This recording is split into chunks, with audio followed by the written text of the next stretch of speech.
जिस दिन समर कपूर की जिंदगी दो हिस्सों में बटी, उसी सुबह उसके सिरहाने खून से सना शर्ट पड़ा था और अलमारी में एक कटा हुआ मोबाइल। मैं समर कपूर हूं, उम्र 28 साल, शहर के एक साधारण स्कूल में गणित पढ़ाता हूं, या कम से कम जो मुझे याद है वही सच मानता हूं। हर सुबह मेरी आंख एक अजीब सनक के साथ खुलती है, जैसे किसी ने रात भर मेरे जहन में कोई फिल्म चला दी हो, जिसकी शुरुआत याद है लेकिन एंडिंग गायब। आज सुबह भी वैसा ही हुआ। सुबह 6:47 बजे मैं बिस्तर पर बैठा सांसें रोक कर देख रहा था उस शर्ट की तरफ जो मेरे बगल में पड़ी थी, खून से लथपथ। कपड़ा सख्त हो चुका था और उस पर एक नाम लिखा था, नियति। मुझे ऐसा कोई नाम याद नहीं। बाथरूम के मिरर में अपनी आंखों को देखा, लाल थी, सूजी हुई थी, जैसे पूरी रात रोता रहा हूं या शायद किसी को रुलाया है। मैंने अलमारी खोली। अंदर रखे मोबाइल के स्क्रीन पर दरार थी, लेकिन स्क्रीन जल रही थी। एक अनफिनिश्ड वीडियो खुला हुआ था, सिर्फ 3 सेकंड चला, फिर ब्लैक, और उसमें एक चेहरा था। मैंने खुद को देखा, खून से सना, हंसता हुआ। क्या मैंने किसी का खून किया? यह सवाल अब रोज मेरी जिंदगी का हिस्सा बन चुका है। पुलिस स्टेशन गया रिपोर्ट फाइल करवाने, पर वहां सब कुछ और अजीब था। एसीपी रंजीत मुझे देखकर मुस्कुराया, जैसे पहचानता हो। तू फिर आया समर? मैं चौंका। मैं पहले भी आया हूं? उसने सिर हिलाया। हर हफ्ते एक बार आता है और यही कहता है, याद नहीं आ रहा। उसकी फाइल निकालते ही मेरे हाथ कांप गए। मेरी फोटोज थीं, क्राइम सीन्स के साथ, मेरे पीछे खून और सामने एक लड़की का चेहरा, नियति शर्मा, उम्र 23। ये कौन है? मैंने पूछा। एसीपी ने घूर कर देखा, जिसके केस में तू खुद गवाह है और शायद गुनहगार भी। मैं गुनहगार कैसे हो सकता हूं? मैं तो बस एक टीचर हूं। रात को जब वापस घर आया, मेरे फ्लैट का दरवाजा खुला हुआ था। सारा सामान बिखरा पड़ा था, लेकिन चोरी कुछ नहीं। कभी कभी इंसाफ मिलने से पहले सच को मरना पड़ता है। अगली सुबह मैं पहली बार इतना शांत था। कमरे की खिड़की से आती धूप जैसे कह रही थी, अब तेरा वक्त आ गया है। मेरे पास अब वो सब कुछ था जो विक्रांत और एसीपी रंजीत को नंगा कर सकता था। रिकॉर्डिंग्स, वीडियो सबूत, फॉर्मूला दवाओं के पैकेट्स और मेरी बहन नियति की आवाज। मैं सीधे गया zonal crime branch office. SP Sumedha Yadav से अपॉइंटमेंट लिया। वो तेज, कड़क और बेबाक अफसर थी। समर कपूर? उसने पूछा। जी, बैठिए। आपने एसीपी रंजीत और विक्रांत के खिलाफ कुछ देने का दावा किया है? सबूत नहीं, सच्चाई, और वो भी उनके ही बनाए हथियारों से। मैंने चुपचाप सब फोल्डर्स, वीडियो फाइल्स और हिप्नोलॉग्स उनके सामने रखे। उन्होंने सब कुछ देखा, सुना और फिर कहा, यह बहुत बड़ा मामला है, मगर विक्रांत छोटा नाम नहीं है। अगर यह मामला निकला तो हिल जाएगा पूरा तंत्र। मैंने उसकी आंखों में आंखें डालकर कहा, हिलना ही चाहिए मैडम, क्योंकि जो तंत्र मेरे जैसे लोगों की यादें मिटा सकता है, वो सच में जिंदा नहीं, सड़ा हुआ है। वो मुस्कुराई। ठीक है, 75 घंटे लगेंगे। हम कोर्ट से अरेस्ट वारंट लाएंगे, एसीपी को सस्पेंड किया जाएगा और विक्रांत की सीबीआई इंक्वायरी खुलेगी। मैं वहां से बाहर आया एक नई ताकत के साथ। रात 9:26 बजे मैं नियति की आखिरी रिकॉर्डिंग दोबारा सुन रहा था। उसकी आवाज अब भी मुझे अंदर तक हिला देती थी। तभी दरवाजे पर दस्तक हुई। मैंने खोला। वो लड़की खड़ी थी जो खुद को नियति की बहन बताती थी। नाम अदिति। मैंने सुना तुमने सबूत दे दिए? हाँ, अब बस 72 घंटे की बात है। अदिति का चेहरा थका हुआ था, पर उसकी आंखों में चमक थी। क्या तुम उससे आखिरी बार मिलना चाहोगे? मैं चौंका। किससे? नियति से। मैंने सर हिलाया। वो हमेशा तुम्हें माफ करना चाहती थी समर। वो तुम्हें कभी दोषी नहीं मानती थी, बस चाहती थी कि तुम अपनी आंखों से सब देखो और फिर चुनो, कानून या इंसाफ। मैंने आंखें बंद की। मैं दोनों चाहूंगा। अगले दिन टीवी पर ब्रेकिंग न्यूज चल रही थी। ACP Ranjit suspended, under investigation. Vikrant builders पर सीबीआई इंक्वायरी शुरू, करोड़ों की मनी लॉन्ड्रिंग उजागर। बस कहानी यही नहीं रुकी। रात को 11 तिरपन बजे मेरे मोबाइल पर एक मैसेज आया।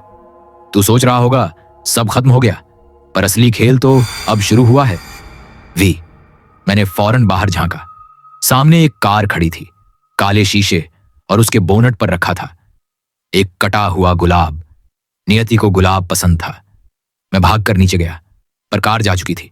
बस पीछे जमीन पर कुछ गिरा था, एक यूएसबी ड्राइव। मैंने घर आकर प्लग इन की। अंदर एक वीडियो फाइल थी, ब्लैक फाइल, द0 स्कूल टेप। चलाया और मेरा खून जम गया। वीडियो में एसीपी रंजीत, विक्रांत और एसपी सुमेधा यादव तीनों एक साथ बैठे थे, हंस रहे थे। समर को सब कुछ दे दो, उसे लगे कि वो जीत गया, फिर जब वक्त आए उसी के हाथों से उसे मिटा दो। ये सब एक रचाई हुई साजिश थी। मुझे सच दिखाया गया ताकि मैं उन पर भरोसा कर लूं, और अब मैं उनके निशाने पर था। जिस दिन तू अपने दिमाग पर भरोसा करना छोड़ देगा, उसी दिन तुझे खुद से डर लगने लगेगा। मेरे हाथ कांप रहे थे। लैपटॉप की स्क्रीन पर वीडियो रुकी थी। एसपी सुमेधा, एसीपी रंजीत और विक्रांत तीनों हंस रहे थे, जैसे मैंने जो कुछ भी किया वो सब उनके इशारे पर था। मैंने जोर से स्क्रीन बंद कर दी, लेकिन दिमाग में उनकी हंसी गूंजती रही। क्या यह सब पहले से प्लान था? क्या उन्होंने मेरी यादें इसलिए लौटाई ताकि मैं खुद अपने ही खिलाफ गवाह बन जाऊं? और तभी दरवाजा जोर से खुला। मैंने पलट कर देखा।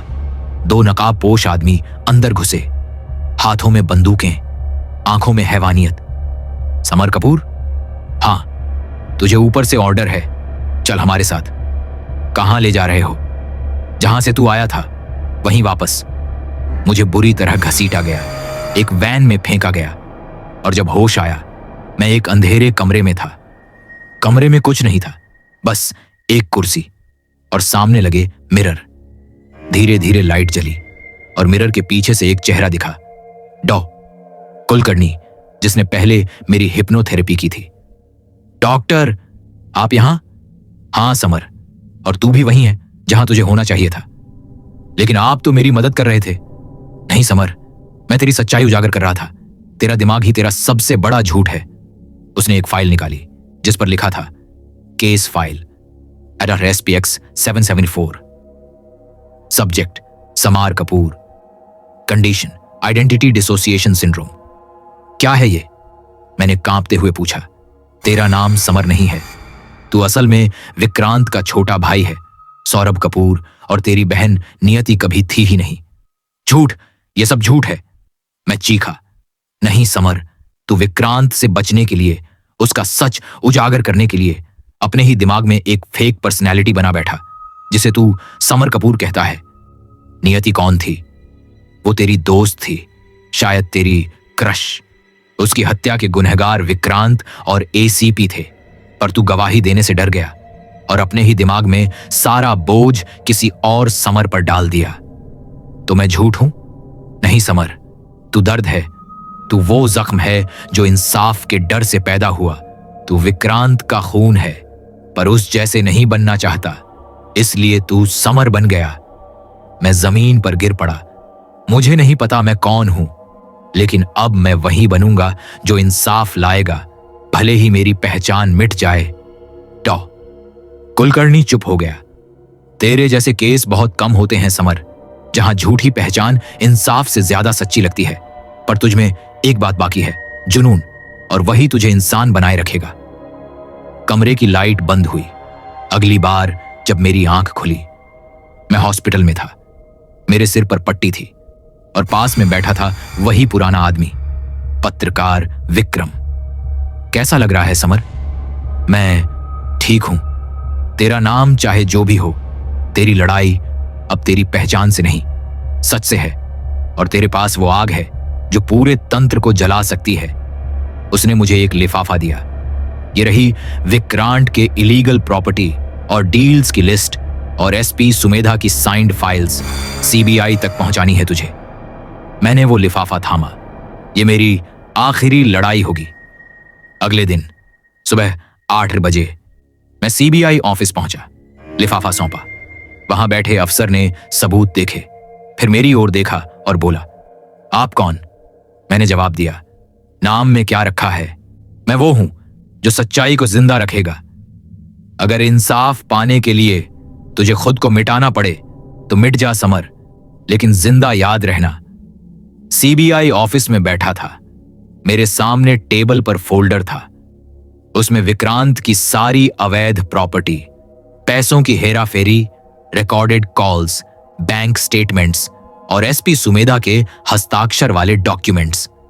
अधिकारी ने सारी फाइल्स खामोशी से देखी, फिर बोला, आपको सुरक्षा दी जाएगी जब तक विक्रांत गिरफ्तार नहीं होता। मैंने सिर हिलाया, पर दिमाग में एक सवाल अब भी घूम रहा था। अगर नियति कभी मेरी बहन थी ही नहीं तो मेरी लड़ाई किससे है और क्यों है? रात 11:40 PM मैं अपने कमरे में था। तभी मेरी पुरानी ईमेल आईडी पर एक नोटिफिकेशन आया। Subject, last gift from N, unsent draft, sender सेल्फे सामर कपूर। मैंने फौरन खोला। ये एक ड्राफ्ट ईमेल था जो शायद नियति ने कभी भेजना चाहा पर भेज नहीं पाई। समर, अगर मैं ये मेल कभी भेज नहीं पाई तो इसका मतलब मैं गई। तू मुझसे खफा है क्योंकि मैंने तुझसे कहा था कि बोलना मत, पर मुझे पता था तू हमेशा मेरे लिए लड़ना चाहेगा। पर हर लड़ाई आवाज से नहीं, इंतजार से जीती जाती है।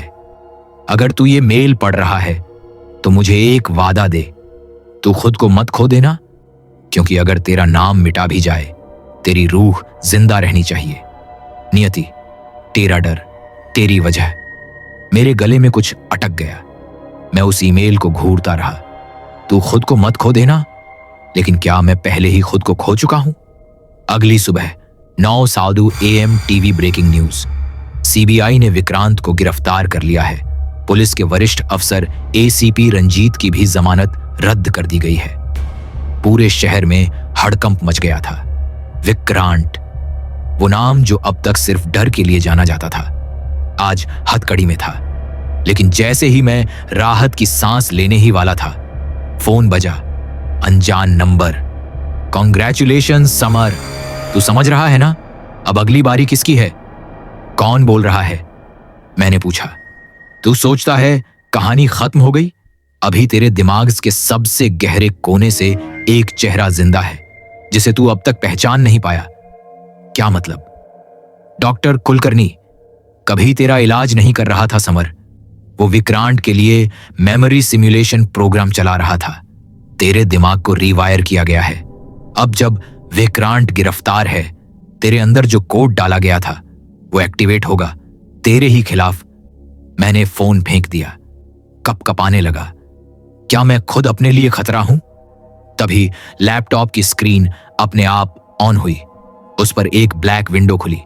Terminal active, program symbiosis initiated. मैंने दौड़कर वाईफाई बंद किया, लैपटॉप को बिजली से निकाला। लेकिन मेरे अंदर कुछ बदलने लगा था। तेज सिरदर्द, पलकों के सामने अंधेरा और कानों में एक आवाज, समर मर चुका है। अब तुझ में सिर्फ सौरभ है, और सौरभ कभी इंसाफ के लिए नहीं बना था। मैं बिस्तर पर गिर पड़ा। सांसें तेज हो गईं, पसीना बह रहा था। क्या मैंने खुद अपने लिए जाल बुना था, या मैं सिर्फ एक मोहरा था? दरवाजा खटका। मैंने लड़खड़ाकर दरवाजा खोला। बाहर अदिति खड़ी थी। तुझे सब याद आ गया? हाँ, अब क्या करेगा? जो मैं हूं उससे लड़ूंगा, चाहे वो मैं ही क्यों ना हो। अदिति ने मेरी तरफ एक सिरिंज बढ़ाई। ये एंटीडोट है। डॉक्टर कुलकर्णी ने जिस मेमोरी इम्प्लांट को ट्रिगर किया है, ये उसे ब्लॉक कर सकता है। लेकिन इसका साइड इफेक्ट क्या है? तेरी पूरी याददाश्त दोबारा जा सकती है, या फिर सिर्फ एक चेहरा बचेगा, नियति का। मैंने सिरिंज उठाई। फिर भी अगर उस एक चेहरे में इंसाफ है तो बाकी सब मिट जाना चाहिए। मैंने खुद को इंजेक्ट किया। सांसें थमने लगीं, दिमाग सुन्न होने लगा। अंतिम दृश्य, अदिति रो रही है और समर आंखें बंद कर बुदबुदा रहा है, नियति मुझे माफ कर देना।